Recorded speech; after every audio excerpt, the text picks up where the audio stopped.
Hi. I've had it a little while now, so I thought it was time to give a bit of a review on the V85TT. I've had it 4 months. I bought it second hand. It's a 2019 model. That's Euro 4. So the bike itself has done 10,000 miles. It's just turned 10,100. 6 of those are mine, 6,000 that is, in the last 4 months. Absolutely love it. I liked the looks of it as soon as I saw it. I thought, oh, what a cool looking bike, but I didn't really think it was my kind of bike. But it got I already had an eye on the Moto Guzzis, and I went looking at some of the older V7s. Really nice little bike. Did a couple of test rides, really liked it, went home thinking about it, and I thought, well, it's not actually the bike for what I've got in mind. I was thinking about doing some trips into Europe, lots of camping trips in the UK, to Wales, possibly up to Scotland next spring I should say. Not that keen on the midges. So I did a test ride on the V7, and when I got back to the shop, they had a V85 there, and the guy just said, why don't you take one of those out for a ride? And I just said immediately, no thanks, I just don't think it's for me, so pointless taking it for a test ride.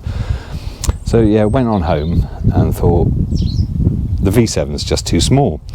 I want the ability to put a bit of luggage on it and comfortably do some miles.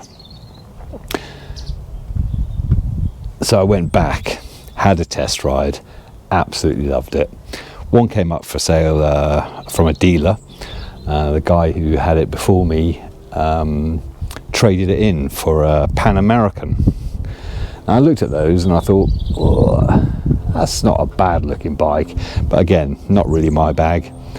I just really like the styling of this. So what do I like about it the most? Well, obviously those handsome looks. The keen-eyed of you will notice that I've swapped a couple of things out. When I bought the bike, it was the yellow and white stripe version. I think they called it the, I can't remember what they called it, but it had a name for that style. So I actually ended up swapping out the side panels and the tank covers, there's just one on either side, for these rather fetching black ones. Don't know what it is about black bikes, but I just think that bikes kind of should be black, really. Now, one thing that I swapped out when I was doing this change was already had the I think it's from the Capenard, something like that, like hugger on the front. It's as useful as having nothing there at all, I would say, but if you're looking at the V85TT, you'll know that it comes with the high mudguard, which I would imagine does even less. And it seems a shame that it's not covering up that lovely milled front section at the front of the engine with the flying eagle on it. So I thought, yeah, the big white beak has got to go. It always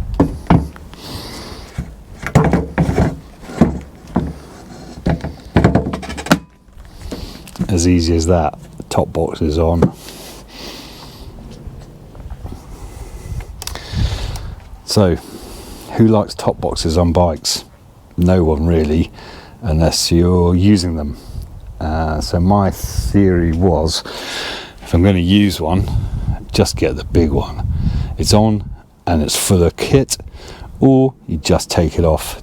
Comes off just as easy as it's snapped on. So up at the front, put the ignition on. You've got the crazy Christmas tree lights, and a nice little Moto Guzzi. I have my dash set to dark all the time. It works really well. I would imagine, having gotten so used to this, that it's just a bit too bright, the lighter version, if you like. So control wise, absolutely love the cruise control. I don't think I can live without it now. It's just fantastic for those longer stretches of road. Dial it in, or you have to activate it, and then when you've got your speed, set it. This then stops flashing, and I believe, if I remember rightly, and I'm not going to test it right now, that this actually shows you your held speed. Obviously your actual road speed wavers 1 or 2 miles an hour if you're going uphill. Very easy to increase your speed or decrease your speed. So if you're following people, say on the motorway, stretched dual carriageway, you don't want to go any faster, but you realise that you're coming up behind traffic. So you can just dial it down a few miles an hour, wait for them to pull over, and then pop it back up, and you're done. On that side,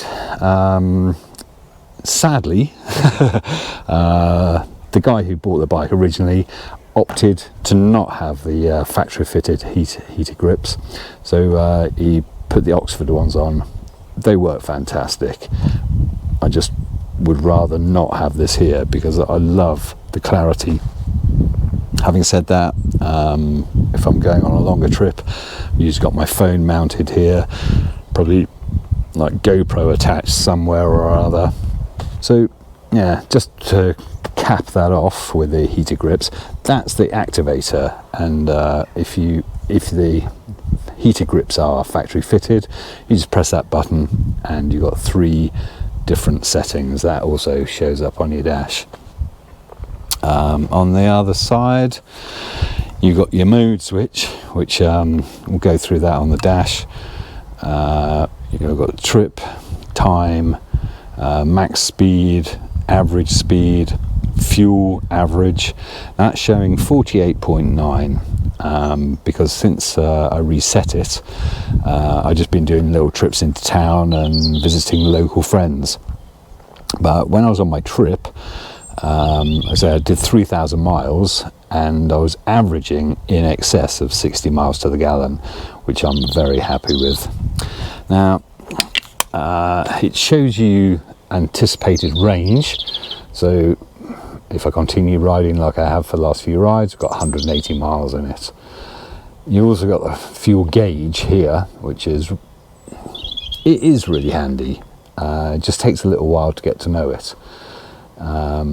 Now I know for sure I've got over 200 miles left in this bike, and when it gets down to level 2 marker, the fuel light will come on, and typically showing then you've got like 80 miles to go, and it's just rubbish. You've got maybe 150 miles still left in the tank when the if you like, reserve light comes on. Obviously there's no taps, but no grumbles there. It's a fuel gauge, it works.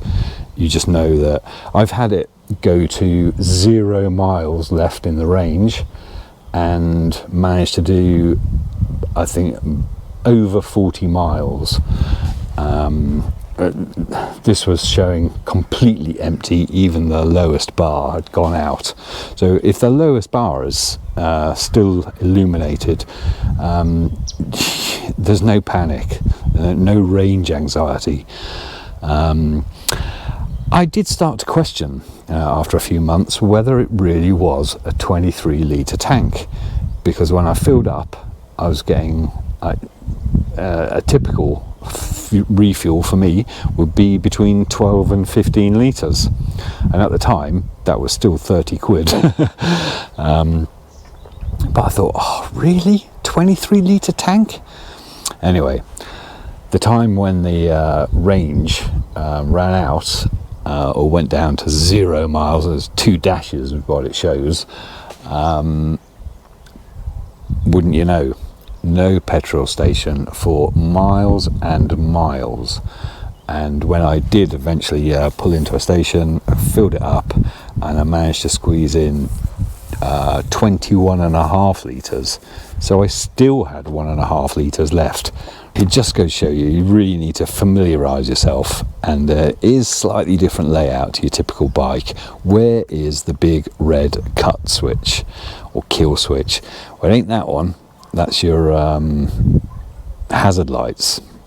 And coming up against traffic very quickly on a motorway, just travelling with everybody else, and suddenly it come to a halt in front of us.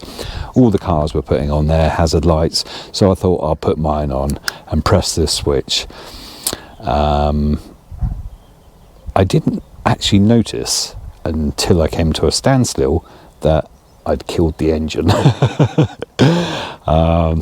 No biggie. I thought I'd put the hazards on, but I'd actually killed the engine. So pop that back in, one press of the button. We'll do that right now.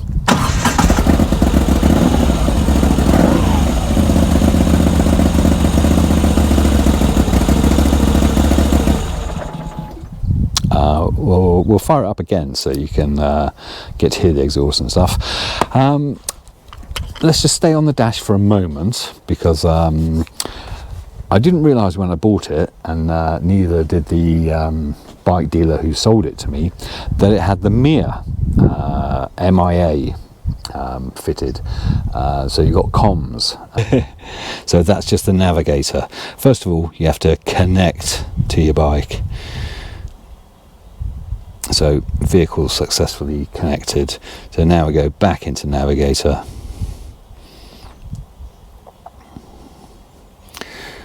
We'll go Cherbourg again. Press go. And then your dash changes to navigation mode. You don't see the map, it's just turn by turn instructions. But you can see where you're going to head off, and in 30 yards make a left turn.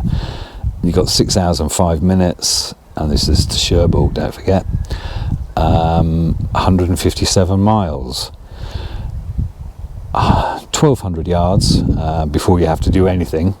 Sorry, yeah, that's a veer to the right in 1200 yards. After that, in 30 yards, you got a left-hand turn. That is the speed limit, and that'll start flashing if you exceed that. A couple of things that I don't like about this. Well, yeah, there are a couple of grumbles on this. So it's taken the info from the fuel, 186 miles range. Now, for as long as you've got the app open, that will remain 186 miles. So long as you're aware of that, and you just go old school, just like you never had a countdown on the range, and just be sensible. You know, fill up in 150 miles, and then no problems. But there was a time when I was really, really happy, and I couldn't understand other people's grumbles, because I've never had sat-nav on my bike before. I don't use it in the car because I don't have such a thing. I just use my use Google Maps on my phone to navigate when I'm in the car. And so I typed this in and used it on a couple of routes that I knew anyway, and just wanted to check that it would go the way that I would normally go. Absolute perfect, couldn't fault it. And all the other information is there. You can see your speed, which gear you're in, gear indicator, see the time, which is always handy. You can't see how much fuel is left because that doesn't go down at all. But going on a couple of journeys where I wasn't familiar with the route, I misunderstood the information on my dash. I make a left-hand turn too soon or too late, that it's not that precise. I find Google Maps is better. They've been at it for a lot longer than Moto Guzzi have. So the problem I have with it is if you deviate from the instructions that you're given on your screen, it just has a complete head fit. I would prefer like stop, you've done something wrong, and then I can make up my own mind whether I just can do a U-turn, or say if I'm in the city, go around the block and get back to where I was. The system responds so slowly, it takes a while to realize that you've corrected your, well, was it your mistake? Probably. But yeah, working out the from the info that you've been given. So I'm not going to write it off. I'd like it to just be a little bit better, and where I want it to be better is in not having a head fit if you deviate slightly.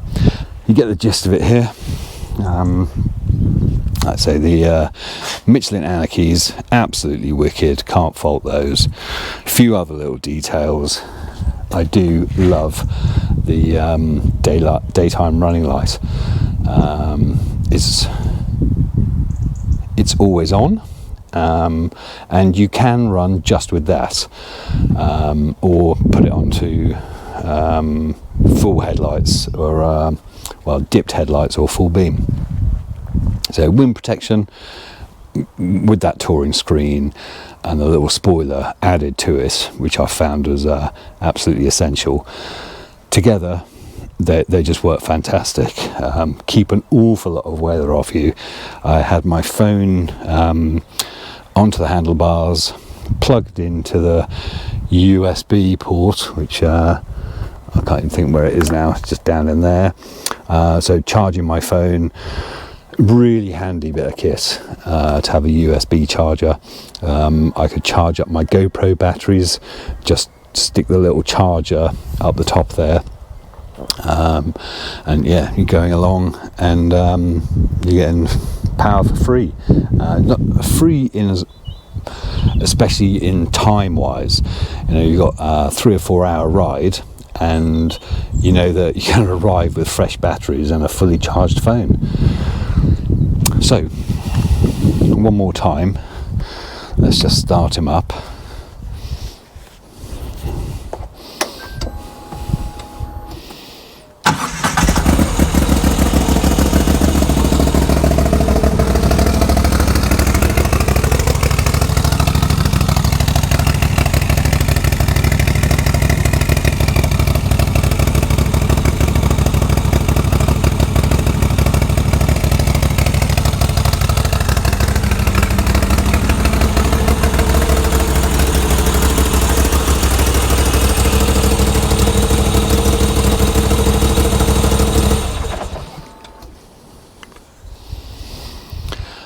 Well, now here comes the fun bit. Let's see if I can edit this into anything that makes sense, or at very least a tiny bit informative, enjoyable watch. But I don't know, maybe that's taking it too far. Anyway, if you get this far and I include this bit at the end, please give us a thumbs up, like. I'm going to be posting more of travels and thoughts on the V85TT, but it is what it is. It's a mode of transport, and I love it, my kids love it, and that's just made me remember something else to talk about. That seat, just fantastic. What a comfy seat. And I've had a few people on the back of it and they just love it. It's really nice positioning, and with the top box and the panniers, a really nice, like, surrounded, secure feeling, especially for my kids. They're like 15 and 22. I haven't taken the big one on the bike yet. No, not this one. Yeah, really, really good.